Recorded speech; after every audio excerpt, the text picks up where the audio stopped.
I stood in the doorway of my childhood bedroom, taking in every detail that had remained unchanged for the past 15 years. The pale lavender walls I'd painted myself at 13. The window seat where I'd spent countless hours reading and dreaming. The small scuff mark near the baseboard from when I'd tried to sneak out at 16. Perfect for the baby, don't you think? My sister Rachel's voice came from behind me, dripping with the same smugness she'd perfected since childhood. Much bigger than the guest room. I turned slowly, meeting her eyes. At 8 months pregnant, she glowed with more than just maternal radiance, she radiated victory. This was what she'd been waiting for since we were kids. Another chance to take something that was mine. It's still my room, I said quietly, though I knew what was coming. The same thing that always came when Rachel wanted something. Girls. Mom's voice carried up the stairs of our family's Victorian home in Boston's historic Beacon Hill neighborhood. Thanksgiving dinner's ready. I followed Rachel down the curved staircase, watching her trail her fingers along the mahogany banister as if she already owned the place. In her mind she probably did. The golden child, the perfect daughter who'd married a surgeon and was about to produce the first grandchild. The dining room was a Norman Rockwell painting come to life. Crystal glasses sparkled under the chandelier. Steam rose from the perfectly browned turkey. Dad carved with surgical precision while Mom arranged name cards around her best china. Sarah, you're next to Greg, Mom said, referring to Rachel's husband. Rachel needs to sit at the end where she has more room. Of course she did. Rachel needed more room, more attention, more everything. Just like always. I slid into my assigned seat, noting how my sister's husband barely acknowledged my presence. He was too busy adjusting Rachel's chair, making sure his precious wife and unborn child were comfortable. So, Mom began once we were all seated. Rachel and Greg have some wonderful news.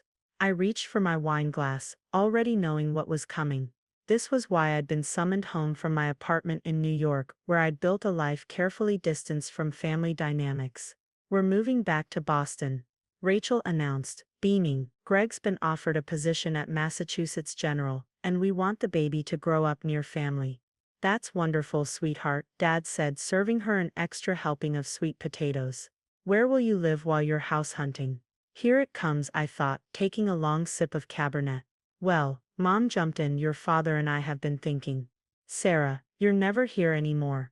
You're always traveling for work, and when you do visit, you stay for such short periods. My room, I said flatly. You want to give Rachel my room. Don't be dramatic, Sarah, Rachel sighed, rubbing her belly. It's not like you use it, and the baby needs a proper nursery. The guest room is too small for a crib and changing table. I looked around the table at their expectant faces. Mom's barely concealed impatience. Dad's careful neutrality. Greg's entitled assumption. Rachel's practiced innocence. That room has been mine since I was 5, I said, keeping my voice steady. Everything I couldn't take to New York is still there. We'll box it up, Mom waved dismissively. You can store things in the basement, or get rid of them. Rachel suggested. You don't need all those old books and papers anymore. We need the space for the baby's things. I thought about my journals hidden under the window seat. The first novel I'd ever written, tucked away in my closet. The collection of rare books I'd carefully curated through high school and college. No, I said quietly. The word fell like a bomb into the perfectly orchestrated dinner. What did you say? Mom's voice took on the dangerous edge I remembered from childhood confrontations. I said no. I set down my fork. That room is mine. Rachel can use the guest room. Sarah, Dad attempted his mediator voice. Be reasonable. Your sister is starting a family. She needs what she's always needed. I interrupted. Everything that belongs to me. Rachel's eyes welled with tears. Right on cue. I can't believe you're being so selfish. I'm having a baby. Yes, you've mentioned that, repeatedly. For the past 8 months.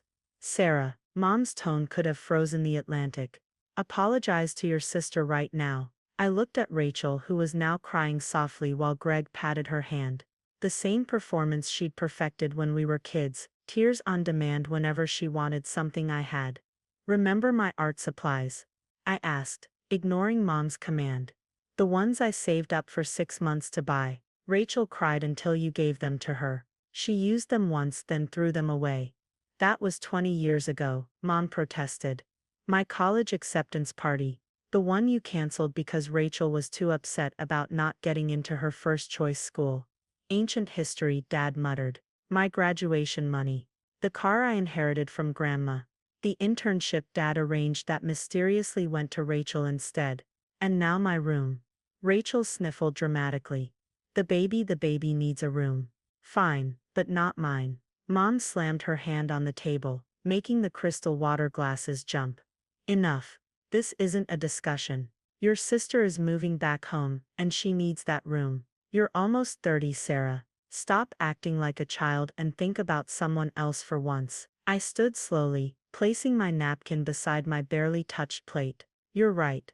I should think about someone else. I've spent my entire life thinking about Rachel, giving up things for Rachel, stepping aside for Rachel. Where are you going? Dad called as I walked toward the door. Dinner isn't over.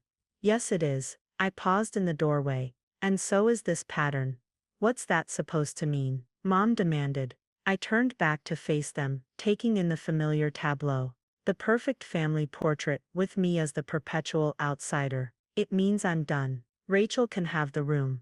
She can have the whole house. But she can't have me anymore. Sarah, don't be ridiculous. Mom started, but I was already climbing the stairs. In my room. My room. I pulled out my phone and made a call. I should have made years ago. Jackson, it's Sarah. Remember that offer you made about the London office? Is it still open? My boss's voice crackled through the speaker. The editorial director position. Of course. We'd love to have you run our UK operations. But I thought you said you couldn't leave because of family obligations. Below I could hear Rachel's theatrical sobs and Mom's attempts to comfort her. The same script they'd followed my entire life. Things have changed, I said, running my hand along the spines of my beloved books. When can I start? After the new year. We'll need you there by January 15th. Perfect.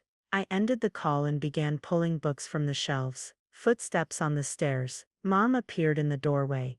Her face set in the expression that usually preceded a lecture about family duty and sisterly sacrifice. What are you doing? Packing. I continued removing books, stacking them carefully in my leather weekender bag. Don't worry about the rest. I'll send movers for anything valuable. Rachel can dump the rest.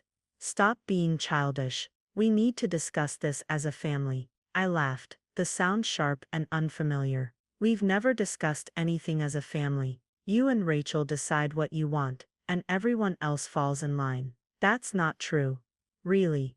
I turned to face her. Name one time you took my side over hers. One time you put my needs first. Her silence was answer enough. I've accepted a position in London.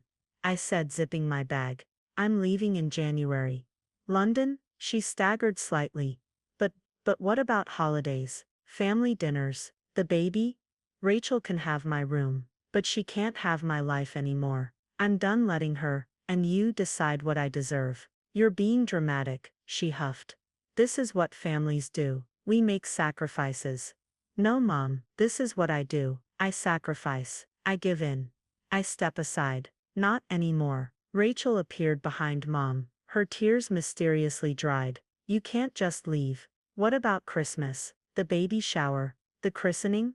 I shouldered my bag, heavy with the books I couldn't bear to leave behind. I'm sure you'll manage to make each event all about you, just like always. You won't even notice I'm gone. Sarah. Wait. Dad called from the bottom of the stairs. Let's talk about this. We've been talking about this my entire life. I replied, brushing past them. You just haven't been listening. At the front door, I paused. The perfect Thanksgiving tableau stretched behind me. The family portrait I'd never quite fit into. Enjoy the room, Rachel. I hope it gives you everything you've always wanted. You're making a mistake.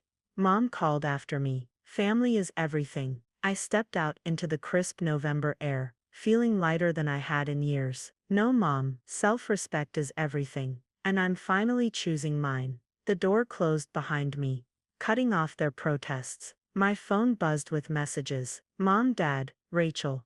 But I ignored them all. Instead, I opened my email and confirmed my acceptance of the London position. In my rearview mirror, I could see Rachel and Mom in the window, watching me drive away. For the first time in my life, I didn't look back. They could have the room, but they couldn't have me anymore. December brought Boston's first snow, and an avalanche of guilt-laden messages from my family. I ignored them all while methodically dismantling my old life. Your mother called the office again. My assistant Dana informed me during our morning meeting at Pearson Publishing's New York headquarters. She says it's about shipping some boxes from your room. I continued reviewing the quarterly reports. Let me guess. Rachel needs the space cleared immediately for the nursery? Actually, Dana smirked. She said they're donating everything to charity since you've abandoned your belongings. That got my attention. Among those abandoned belongings was my first edition Austen collection, worth over $50,000. I'd been building it since college using my first bonus checks from Pearson to acquire each volume. I picked up my phone and dialed our family lawyer, Miss Davidson.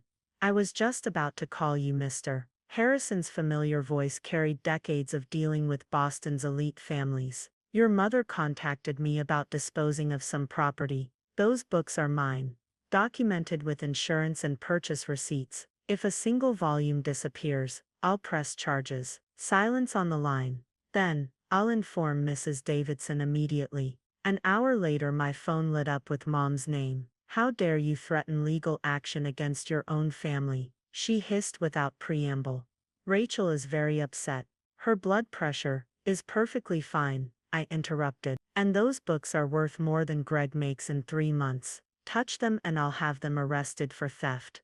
We're your family, which makes it worse if you steal from me, doesn't it? I heard Rachel's voice in the background, probably performing her usual tearful monologue about her selfish sister. The movers will be there tomorrow at 10 a.m.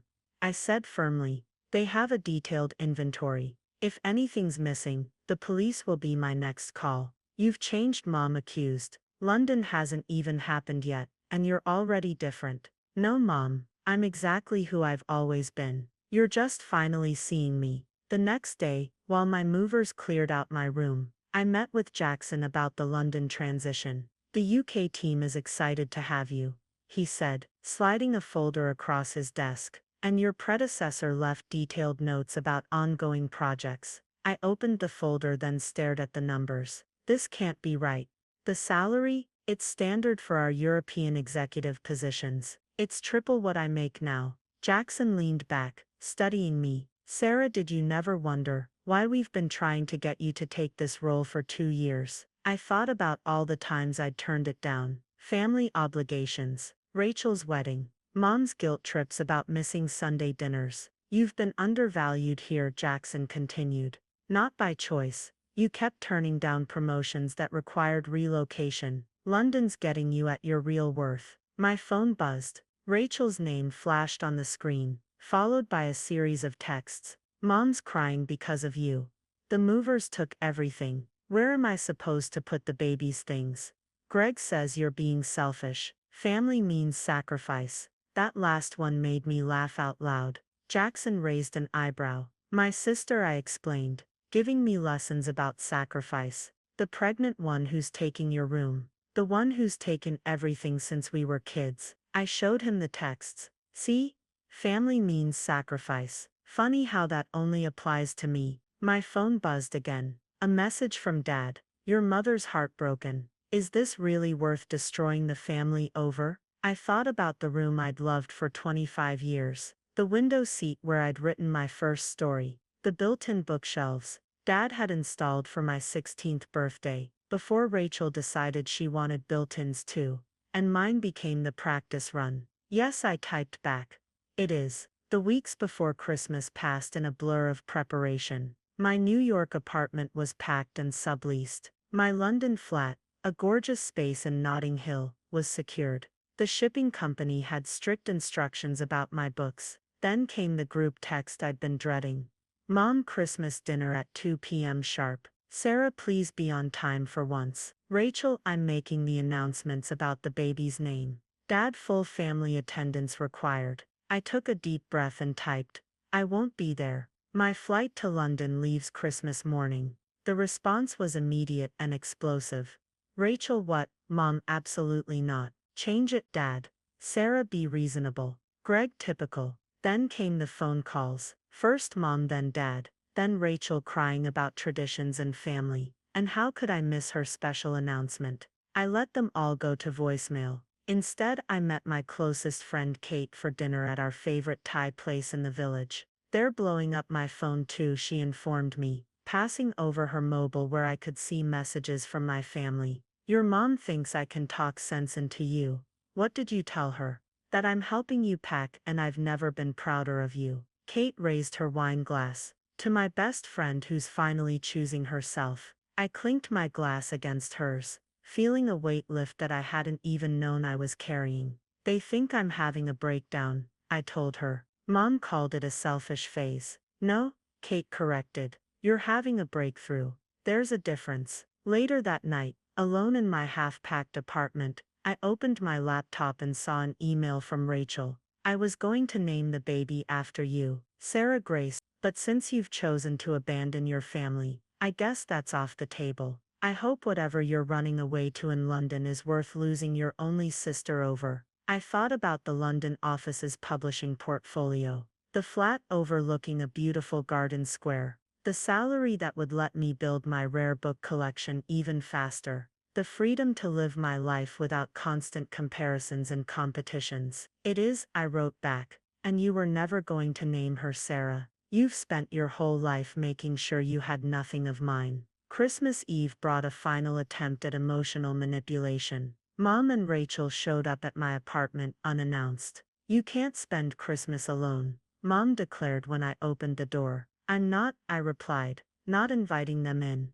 I'm spending it on a plane to my new life. Rachel, one hand protectively over her belly, started to tear up. I wanted you there for the name announcement. For everything, you're my sister. Am I? I asked quietly. When have you ever treated me like a sister? When have you ever considered my feelings before taking something I loved?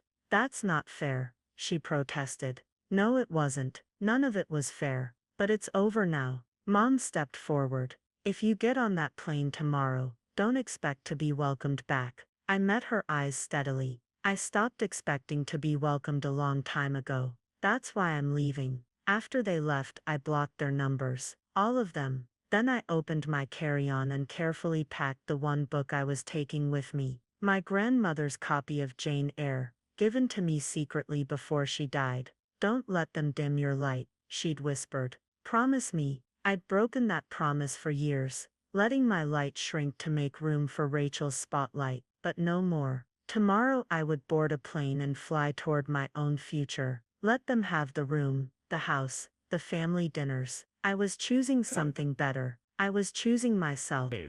Rachel Bus. London greeted me with misty rain and the promise of a fresh start. My flat in Notting Hill, with its high ceilings and wall-to-wall bookshelves, felt more like home than my childhood room ever had. Welcome to Pearson, UK, Charlotte, my new assistant, said as she showed me around the London office. Your team's eager to meet you.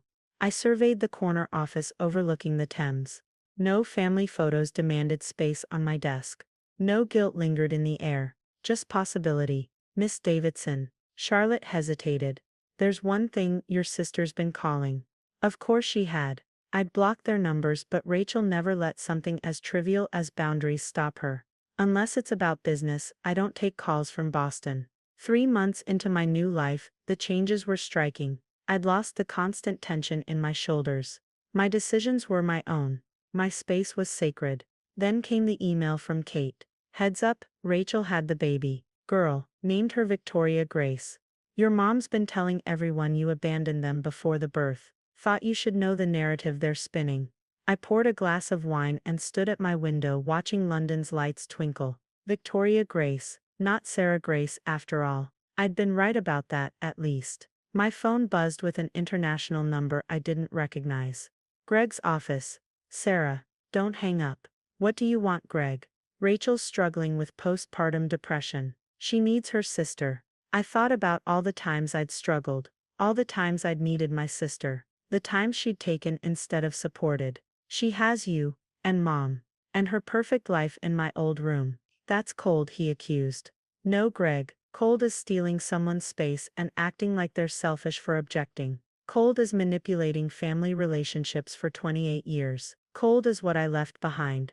I ended the call and turned back to my life. My real life. The London publishing scene embraced me. Without family obligations draining my energy, I threw myself into work. Our market share increased 15% in the first quarter. Authors requested me specifically as their editor. Brilliant work on the Matthews acquisition. My CEO said during our monthly review. The New York office never saw your full potential. Because I'd never let them see it. I'd been too busy making myself smaller to fit into Rachel's shadow. 6 months after my departure, Kate came to visit. You're different, she observed over dinner at a cozy Mayfair restaurant. Stronger, happier, I corrected. Any family news? They're selling the house, Kate said carefully. Your dad's retiring and they're downsizing. Rachel and Greg bought a place in Brookline. Let me guess, Mom and Dad helped with the down payment. They're calling it an early inheritance. I thought about my own inheritance. The one I'd earned myself. My London salary had already let me add 3 rare first editions to my collection. Rachel asked for your new address. Kate continued. For the baby announcements. No, Sarah. The day I left, Mom said not to expect to be welcomed back. Fine, but they don't get to decide when to welcome themselves into my life. That night, after Kate left for her hotel, I received another email from Mom. Your father's retirement party is next month.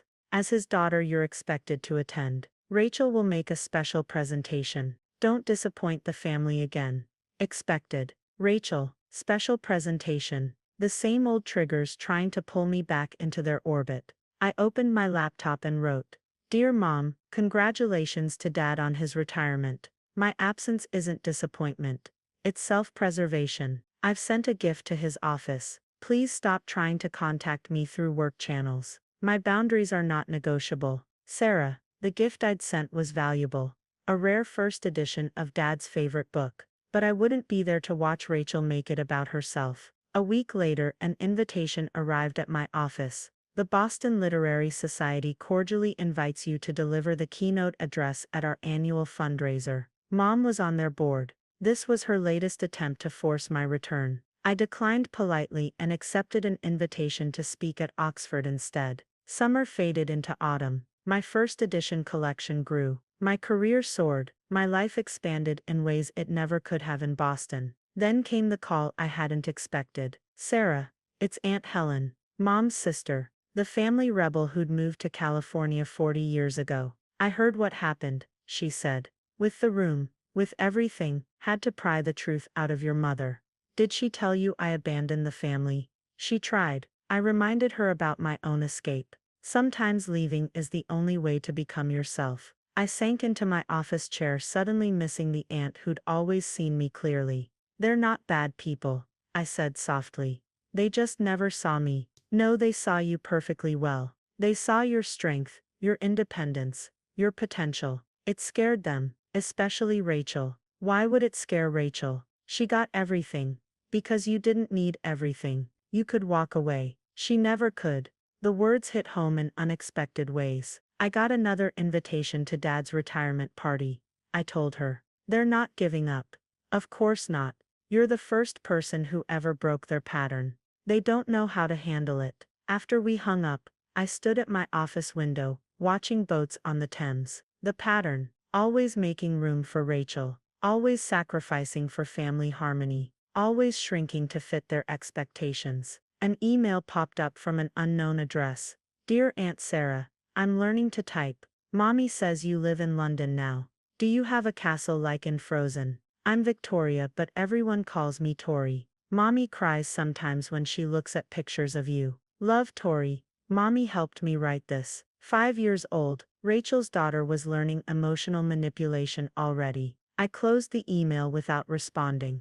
Then I opened my calendar and booked a trip to California to visit Aunt Helen. The next morning, Charlotte brought in my messages. Your mother called again. Says it's about your grandmother's jewelry. I froze. The jewelry I'd been promised on my 30th birthday. The collection Grandma had specifically left to me, not Rachel. Put her through. Sarah, finally, we need to discuss the jewelry. Rachel thinks, no. What? The jewelry is mine. Grandma left it to me. It's in my safety deposit box in London. Rachel doesn't get a vote, but she wants to pass some pieces to Victoria. Then she should have been kinder to the person who owns them. Silence. Then you've become hard, Sarah.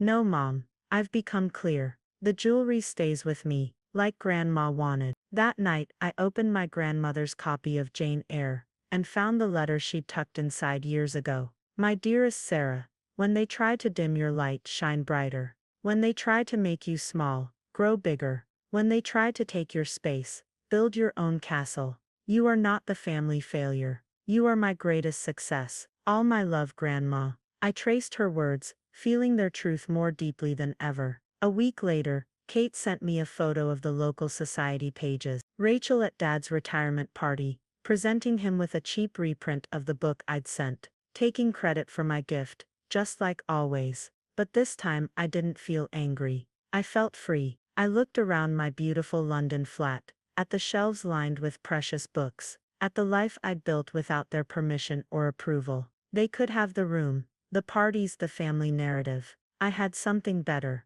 I had myself. 2 years after leaving Boston, I received an unexpected call from my father. The house is sold, he said without preamble.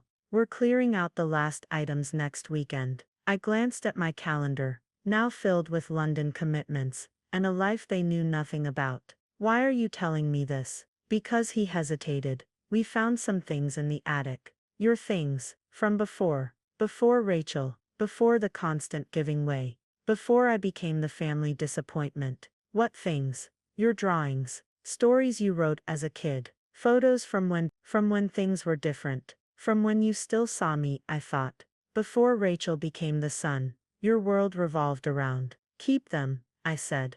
Or throw them away. I have everything I need here. Sarah, his voice cracked slightly. I've been thinking about what you said. About always having to give things up. Dad, no, let me finish. I found your college acceptance letters. All of them. Oxford, Cambridge, Yale. But you went to Boston University, because Rachel couldn't handle you going away. And now I run Pearson's London office anyway. I said quietly. Funny how that worked out. Silence stretched between us, heavy with 2 decades of unspoken truths. We did you wrong, he finally said. Yes, you did. Your mother, she wants to see you. Before we leave the house, I thought about my life now. My corner office overlooking the Thames. My flat filled with precious books. My freedom from their expectations. I'm sorry, Dad. I can't. Can't or won't. Both. After we hung up, I opened my laptop and booked a flight to Boston. Not for them, for me, to see the house one last time on my terms. I arrived after they'd gone, using the key I'd never returned. The house echoed empty, memories floating like dust in the afternoon light. My old room, Rachel's nursery for the past 2 years, was bare now. No trace of either of us remained. I thought you might come. I turned. Aunt Helen stood in the doorway. They called you, I said. They're staying with me until the new place is ready. She stepped into the room. Rachel's marriage is over, by the way. Greg left her for his nurse. Is that supposed to make me feel something? No, it's supposed to make you understand. She's learning what it means to stand alone. Like you had to. I ran my hand along the window seat where I'd spent so many hours dreaming of escape. She wants to apologize. Aunt Helen continued. They all do. 2 years too late. Is it? I thought about my life in London. My success, my freedom, my peace. I don't need their apologies, I said. I'm not angry anymore. I'm just gone. They're selling the house because they can't bear living with the memories, she said softly, of what they did to you, what they let Rachel do. And now Rachel's alone, and they expect me to help pick up the pieces. No, they expect nothing. That's new for them. I walked to the closet, my closet, then Rachel's, now nobody's, and opened it, empty except for one thing. My old diary, hidden behind a loose panel where Rachel never found it. I used to write about escape. I told Aunt Helen, holding the worn notebook, about building a life where I didn't have to make myself small. And you did it. Yes, I did. We stood in silence, letting the evening light paint shadows on the bare walls. They're having a final dinner tonight, she said. At Morden's, your mother's idea of closure. Of course it is. I smiled slightly. Did you know I bought Morden's last year? Through my investment group. Aunt Helen laughed. Does anyone in this family understand what you've become? No, and that's exactly how I want it. But later that night, I found myself walking into Morden's. Not to join them, just to watch one last time. They sat at their usual table. Mom, Dad, Rachel without Greg. They looked smaller somehow, less intimidating. Miss Phoenix, the manager greeted me, using my professional name. Your usual table. No, James. Just passing by. Rachel looked up then, saw me standing there. Our eyes met across the restaurant. Sarah. Her voice carried, making Mom and Dad turn. I could have walked away. Should have, probably. Instead I approached their table.